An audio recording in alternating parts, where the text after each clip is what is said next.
Welcome back to True Crime with Shannon, where I cover missing persons, unsolved cases, crime news, and more. Well, if we can't get new information out of Idaho, apparently rumors are being spread on social media. And News Nation has that covered in this particular article, and we're going to discuss some Idaho, the Idaho 4 situation. But before I get into that, I always like to feature a missing persons poster on every video. So let me pull up today's missing persons poster. Today's missing person is Crystal Bauer. Looks like she has been missing from Howell, Michigan since December 15th of this year. She was last seen at 1 a.m. in a parking lot arguing with her husband. Her husband informed Crystal's daughter that he left her and is leaving the state.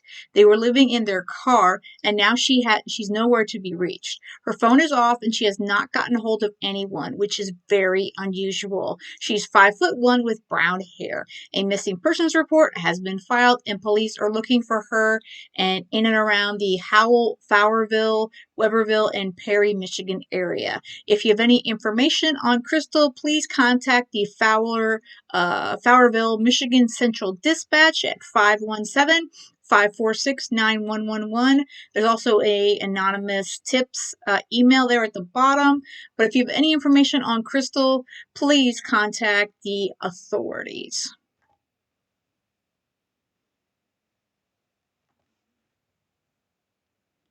All right, so apparently, since we're not getting a lot of information out of Moscow, Idaho, rumors are running rampant online, and I've seen a lot of them, and it's scary because some of these rumors can hurt people.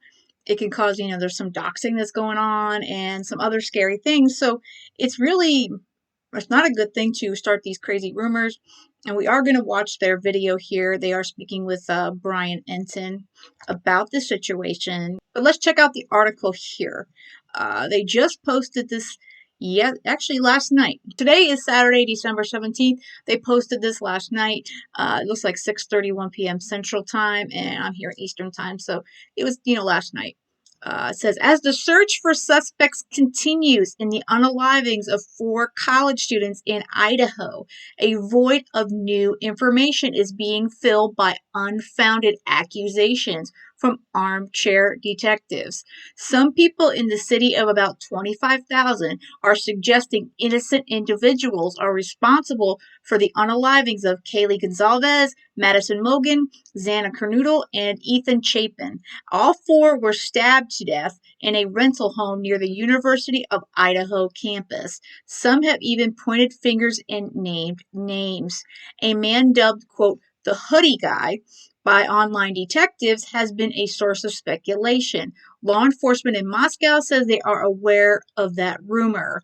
A neighbor has also felt the wrath of online speculation, and police have cleared both individuals.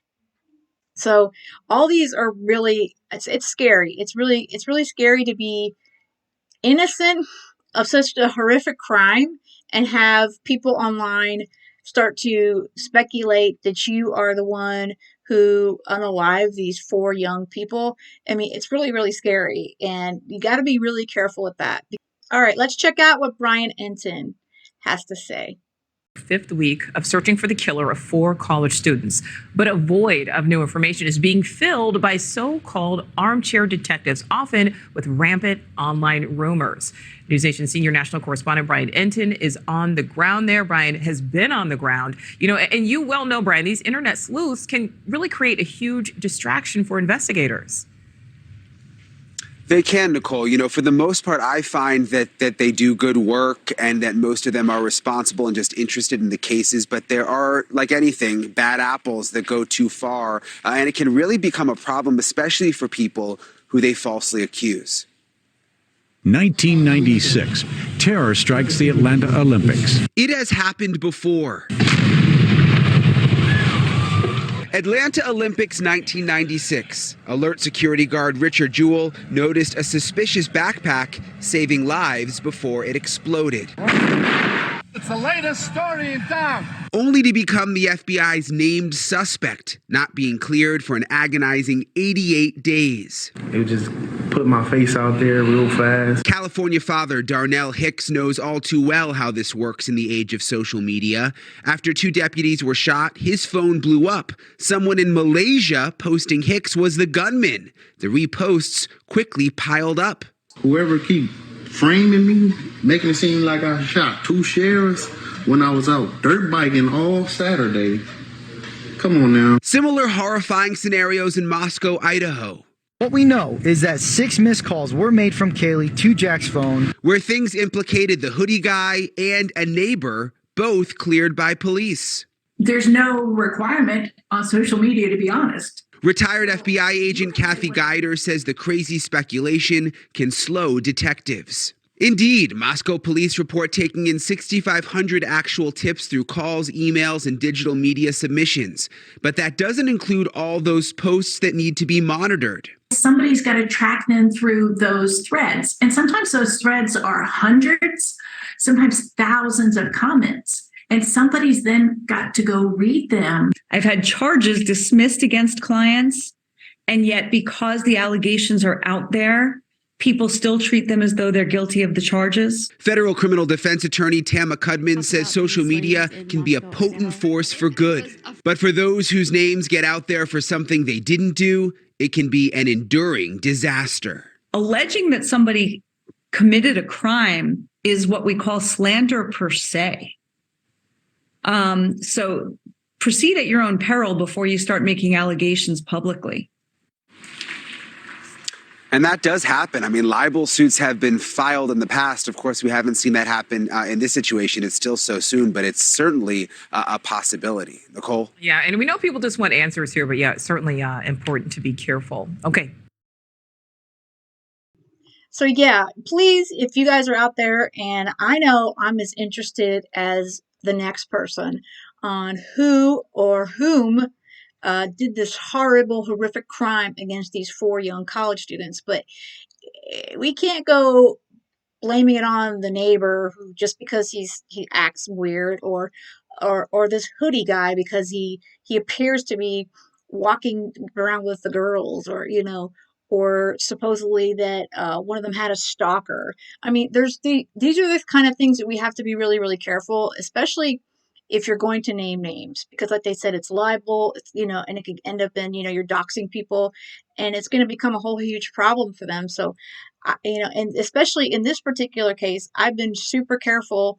And this is why I've also not done a ton of videos, to be really careful not to, be super speculative on, a person.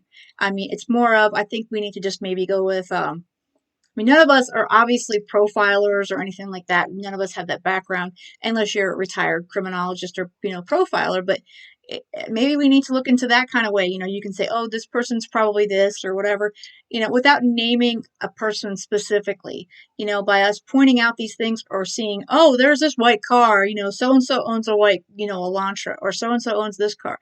We have to be so careful, in this new age. And that's something that, this case is really coming to, fruition. And I know the Kylie Rodney case was also another one that was huge on earlier this year. So, definitely, let's be cautious about that, regardless of whether you're on YouTube, Twitter, Facebook, Reddit, wherever you're posting. Just be careful with, naming a specific person of interest that you think may be responsible or have some kind of connection to this case. So another one that's come up is about the technology is involving the Idaho case. I think technology, especially in this day and age, is going to be a huge, aid, as well as any video surveillance, which sadly we found out some of the video surveillance didn't end up helping at all, because the law enforcement supposedly didn't get it until after a week period, and a lot of these businesses, their video recycles every 7 days. So that can be difficult if you don't pull, video pretty much within the first couple days. I mean, that's a big thing. So let's see about tech here. Again, this is News Nation. It states, what can Idaho victims tech tell police about the unaliver? So it always interests me, the tech portion. So let's see. As technology advances, digital forensics is often used in criminal investigations, and it may be crucial in solving the quadruple unalivings of 4 University of Idaho students who were unalived in their home on November 13th. Police have not yet said whether they've gathered any information from inside the victims' cell phones, but authorities have been seen in photos removing laptops and computers from the victim's home. At least one of the victims, Kaylee Gonzalez, had a smartwatch, according to images posted on her social media accounts, dailymail.com reported. Now take dailymail.com as you will. Police have not yet said if the students had a virtual assistant in the home, like an Amazon Alexa or Google Home. All of these devices are constantly listening and recording everything that goes on in the spaces that they're in. Often what is heard is actually recorded, and there's a file that can exist in the cloud of everything you said, even if you don't know it. So, while that gets really creepy, because to me, I find that an Alexa or some sort of device can listen to me talking. I mean, obviously, we already know our cell phone listens to stuff because we're talking, going, oh, I want to go to the movies, I want to see this movie, or I'm really interested in getting a new a new phone, a new laptop, a new this or that, the other thing, and all of a sudden you seem to be seeing ads constantly about that particular show, that movie, that item. I mean, it's crazy. It's like Big Brother is always listening. So I feel like you're getting one of these home, devices like a Google Home or Alexa. I mean, it's even more, invading into your daily life, which the younger generation seem to be really into, in that. So in this particular case, I think that if they did have one in the home, it would be so important, and it would really it could help solve the case. I mean, honestly. So let's see. So what might they reveal about the unalivings that happened in that house, or the unaliver who went through the house? What could this tell the police? Jake Green, the digital forensics technical lead for Invista Forensics, said wearable smart devices like an Apple Watch, Google Pixel, or Fitbit can operate without a cell phone, or they can be tethered to another device like a cell phone. So here, I wear a tracker. Even when I'm not running, I'm wearing a Google tracker. So this could tell them all kinds of information. And if you wear an Apple Watch, same thing. So it's amazing what your wearables can tell. Those watches can be used for communications, listening to music, viewing photos, and even health applications that can track heartbeat, resting heart rates, and really show us an even potential time of death when the heartbeat stopped being detected. So I think they're not sure like who was attacked initially, so that could really help in that particular way. When someone may have been attacked, obviously their heart rate would go up if they woke up, and then from there. Green also noted that if the smartwatch is tethered to a phone, it may have notifications on it that reveal when these emergencies happen. However, the device must be worn at the moment to detect activity like a decrease in the heart rate, and many people often take them off at night to charge while they're sleeping. It is not yet known if Gonzalez was wearing her smartwatch during the time of the incident. Okay, so I know like I said, I wear my tracker like all the time. The only time I take it off is if I take a shower, and when I run, this particular one comes off and I put on my garment. So, like I said, unless I'm charging it, which, like I said, obviously if you're charging it, if you're taking it off, if it looks like it's running low and you have to charge it, it's going to be off, your wrist, or if you are wearing another device, or you're taking a shower, or maybe you're in the pool, whatever have you. So most of the time, I think most folks are wearing some sort of wearable device these days. The 4 students had their hands bagged at the time at the unaliving scene to preserve possible DNA evidence, Fox News had reported. Forensic expert Joseph Scott Morgan told News Nation that it's common for perpetrators to unknowingly leave behind hair strands on the victim's hands. The unaliver's skin cells can also become embedded under the nails of their victim. So they always say, and I remember hearing it, I took some of the, some crime classes through high school, and then in college, like criminology. I don't know a ton, but they say you always come to a scene, you leave something at the scene, and you take something with you. So this perpetrator or perpetrators is going to leave something from him or herself at the scene, whether they know it or not. Green said in his experience with law enforcement, a watch, regardless of whether it's a smartwatch or regular timekeeping watch, would be left on a victim so they can review them for any kind of evidence.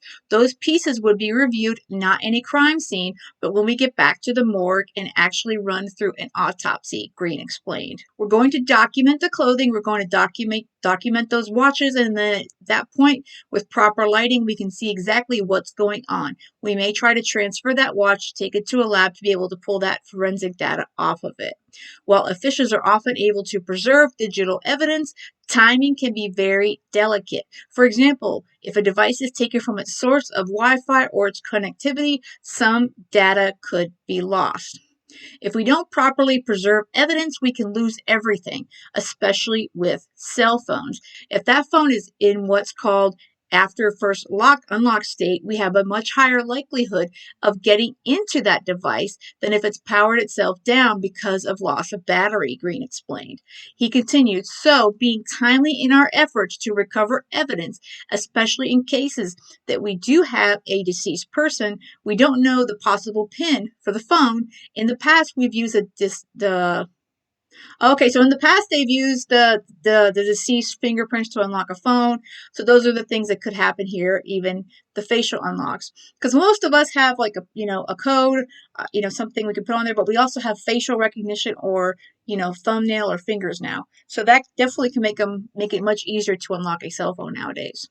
Police have recovered 113 pieces of physical evidence from the house.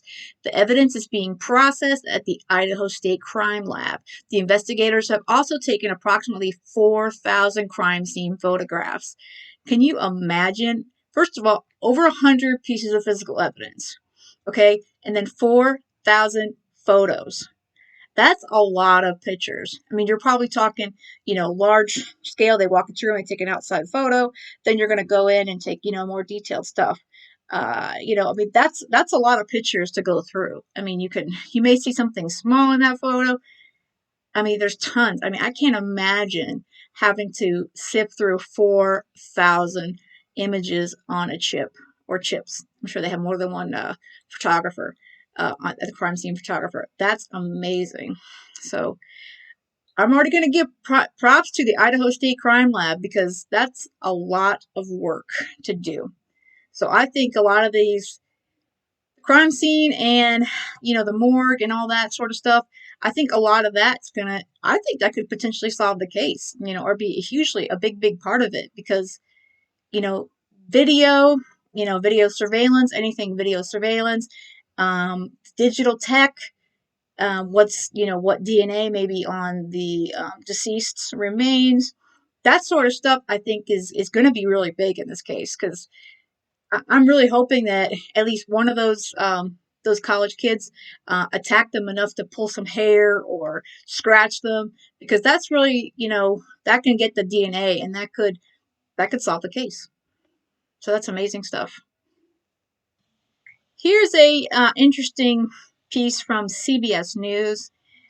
Police investigating Idaho unalivings identify patterns as they zero in on Hyundai Elantra spotted on video. Now remember, they have 22,000 Hyundai Elantras, white Hyundai Elantras they are searching through. I mean, white cars are, I believe, one of the most popular colors.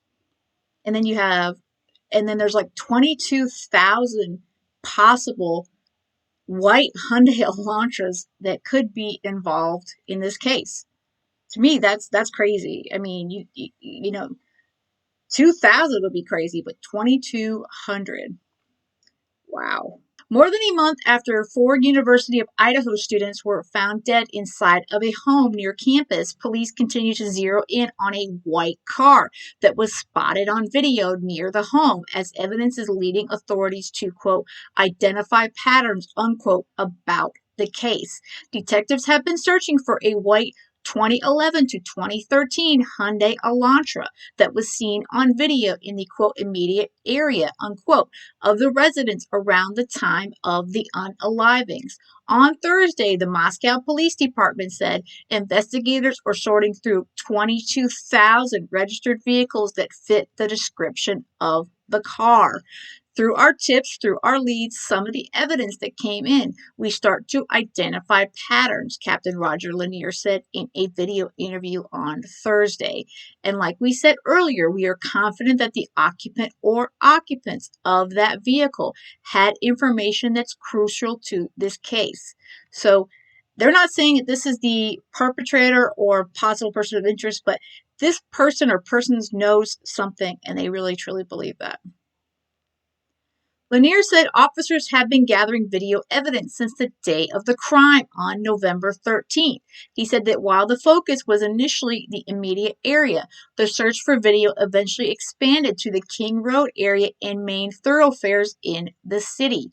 We weren't trying to pigeonhole our investigation into the suspect lives in the area, Lanier said. We wanted to make sure that we covered all the bases. Police say the unalivings occurred early in the morning of Sunday, November 13th, sometime after 3 a.m. Madison Mogan, Kaylee Gonzalez, Ethan Chapin, and Xana Kerdoodle were found dead on the second and third floors of the rental home that Mogan, Gonzalez, and Kernoodle lived in with two other roommates. Chapin and Kernoodle were dating. No suspects have been identified.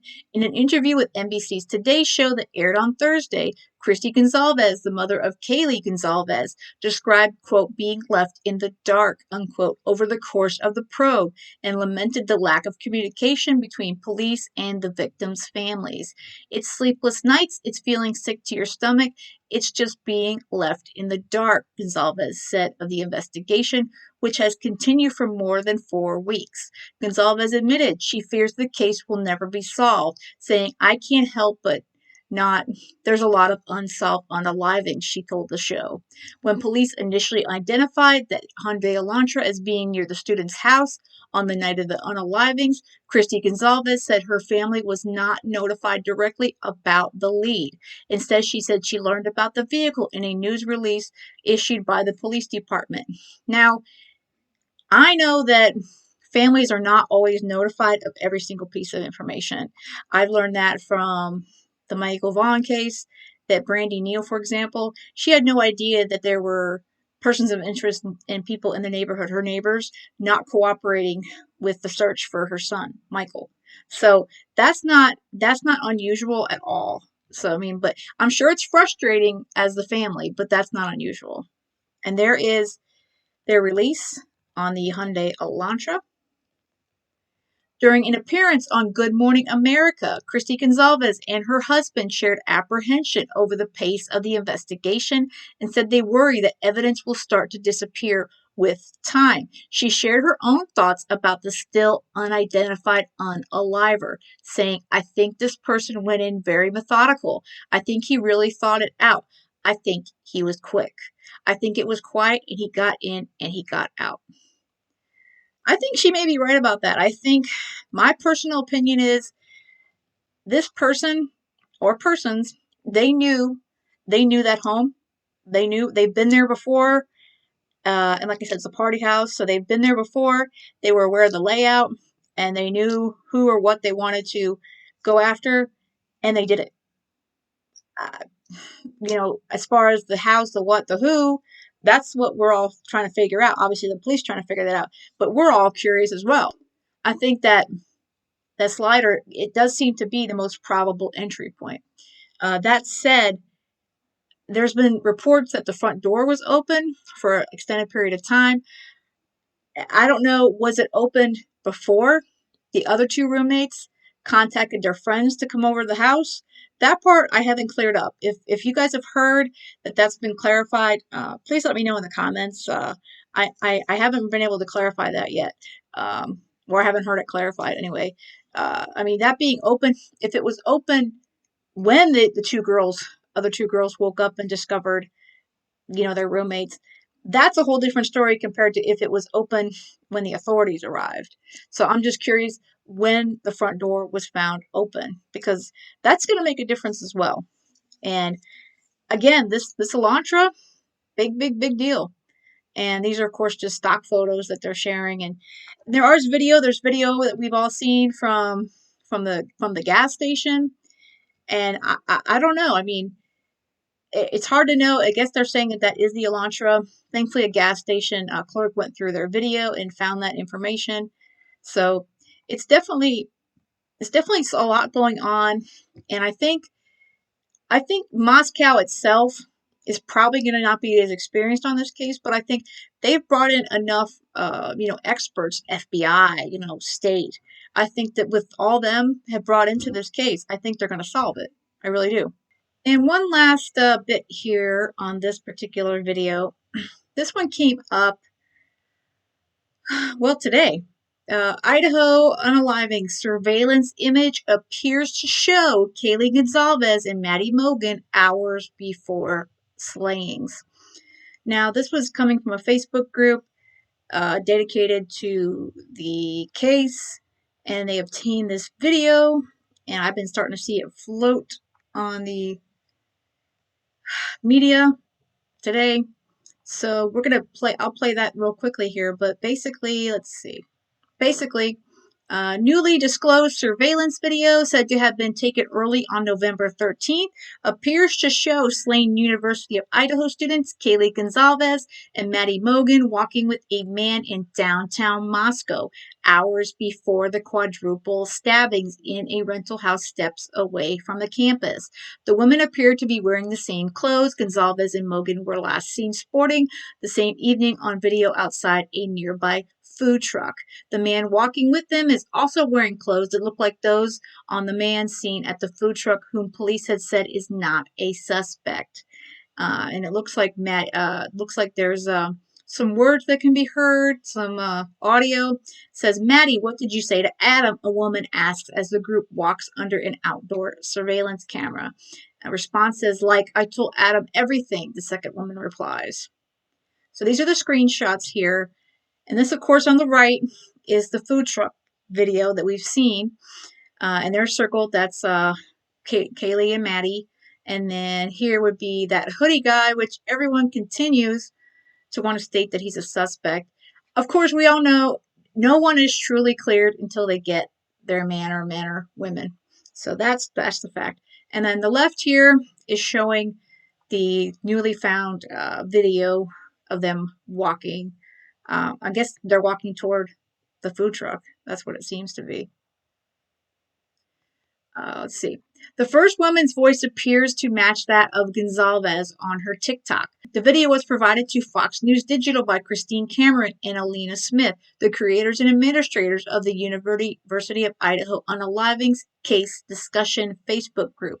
They told Fox News Digital it was provided to them by a Moscow resident who previously submitted it to police and believes making it public can provide greater context about the incident.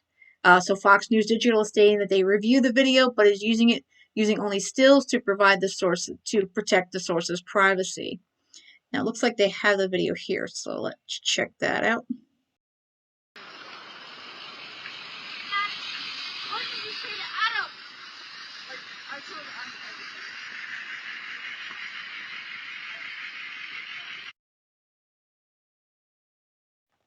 So it does say exactly what they stated. I could hear it clearly. What did you say to Adam? I told him everything.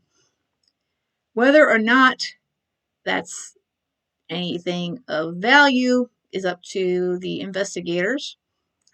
Let's see what else they're saying here in the article. According to police, Gonzalez and Mogan left the corner club bar at around 1:30 a.m. on November 13th and walked to the food truck, where they ordered and then hitched a ride back to their King Road home. So this would probably be coming from the club to the food truck. That's what my guesstimation is. So this would be them, the black and white still that Fox is providing, and of course the right two are them at the Grub food truck. And then, they had some other stuff. Let's see. Okay, that group it says has over 90,000 members. There is tons of Facebook groups on this case, and that happens with constantly. If you guys follow a lot of true crime, which I do, there's always a handful of groups. Some cases have more.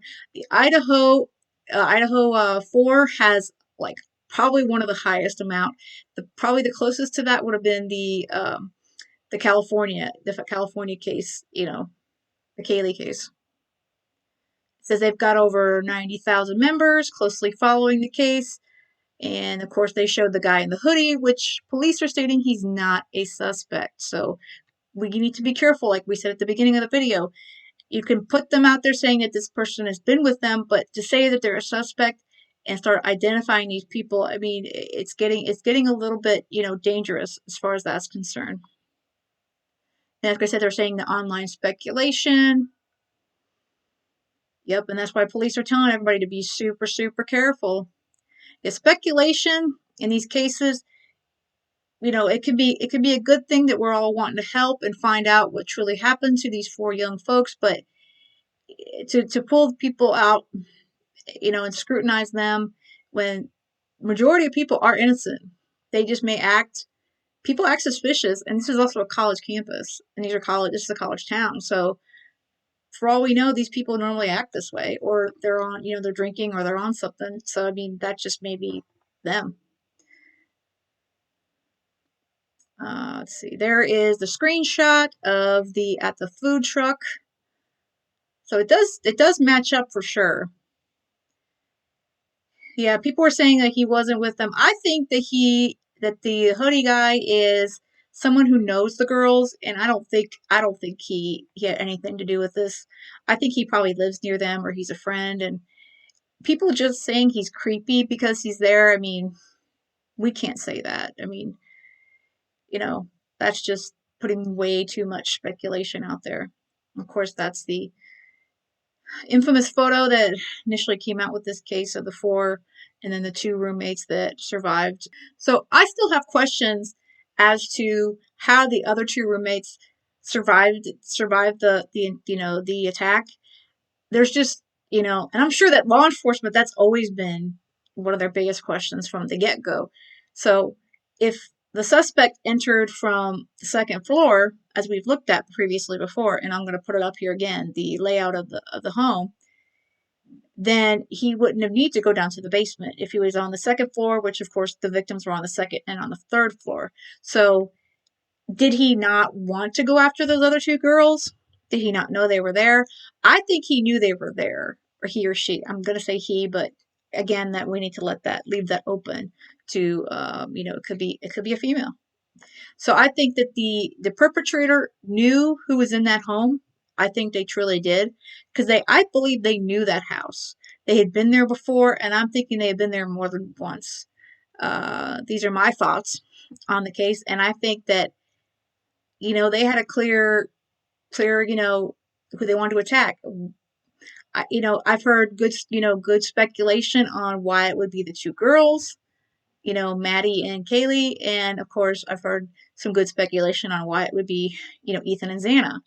That it was had to do with the frat party, because it's been rumored that there was a fight at the frat party.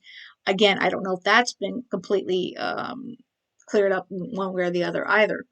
But the bottom line is, I don't even know, was it a clear attack on those four or two of those four people, and then maybe the other one heard something and they came out and they became also victims?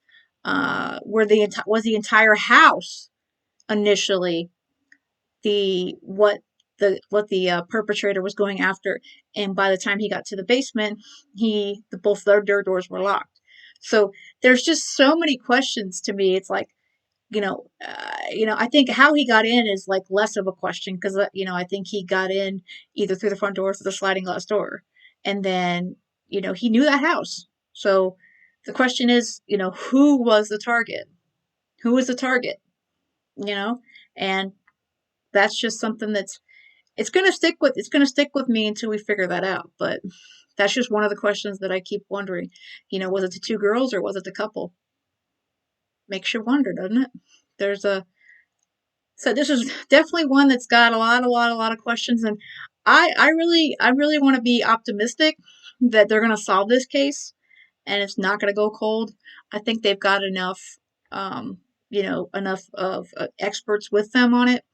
I would love to see it solved by the end of the year, and well, heck, by Christmas that would be really wonderful. But if it could be solved by the end of the year, I think that would be great. But the bottom line is we need it to be solved so that this community and these families, well, first of all, the families and the community, they can all be, they can feel safe, and this family can have some closure and, and get the justice that they deserve for, for their kids and their, sisters and brothers and all that. So hopefully, we're gonna have some conclusions soon. Hopefully, this law enforcement, they've got, like I said, they've got some great folks working with them, federal and on the state and federal level. So let's all pray and hope that by the end of 2022, they get their man or woman or folks that did this horrific crime to these young people. All right, guys, that's all I have for today. I hope you liked the video. Let me know what you think in the comments. I will definitely be doing another one on Idaho. There's just so much going on with some of the other cases, but I'm trying to concentrate just on little pieces of it because there's just so much out there.